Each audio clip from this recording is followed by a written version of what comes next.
What's going on, everyone? It is back-to-back protagonist decks, and today I'm bringing out a fan favorite, the OG card that started it all, Dark Magician. This is my first video with the new account on my Nintendo Switch, and honestly I'm a bit underwhelmed on how the game runs on this console, so it will not be used frequently if I can help it. There may be delays and lags during replays, so fair warning. Getting that out of the way, Dark Magician is probably one of the most expensive decks in the game in my opinion. You need 9 to 10 URs from the actual pack itself, plus another 3 to 5 URs that I would say are mandatory for the extra deck.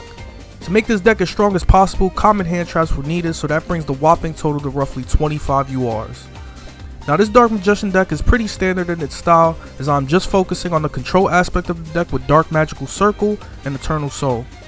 If you want to run Magician to Chaos or other styles of the deck, a lot of shifting around might be needed, but I think focusing on the main combo is important no matter what. The idea is to get to Dark Magic Circle, Eternal Soul, and getting a Dark Magician out of the deck as quickly as possible to abuse your once per turn banish and other summons to whittle your opponent down for damage pushes. Summon limit assists with this, as you don't need to summon too much unless you are going first or outing a board somehow, and Secret Village of the Spellcasters is just added control that can stop a lot of decks flat out. If you somehow get this entire lock, most people will scoop right away. One of the biggest complaints from players used to the TCG ban list is that Red Eye's Dark Dragoon is banned and eliminates an amazing turn 1 option the deck would have.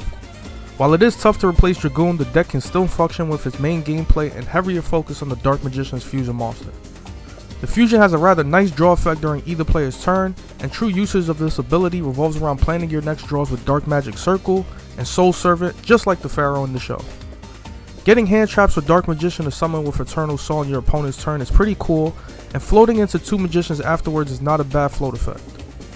Aside from that, Dark Magician the Dragon Knight is the only other fusion, highly recommended to go into if you can get Phantasme or Imduk out as the dragon material. Eternal Soul is the famous weakness of the deck but can be protected with the Dragon Knight. Eye of Timaeus is another alternative, but it isn't as searchable and requires a Dark Magician on the field, so it can be situational sometimes. That's pretty much all that's needed to go over, as this deck isn't too difficult. You set up your board, disrupt your opponent with banishing, hand traps, and floodgates, and then go into fusion monsters or access code climbing if you need to for lethal. This deck should be getting support in a few packs soon, so if you are waiting for those cards, you're still going to need all these URs anyway, so have fun. Quick announcement before the replays, I am getting a new job this week, so videos might be stagnant for a while as I settle in. I know they weren't releasing as often as I'd like, but I will try to get a cleaner schedule going after a week or two. Streams will also be on hiatus for a bit, so make sure to hit the notifications options on here and Twitch, along with that subscribe button. Enjoy the replays, and I will catch you guys next time.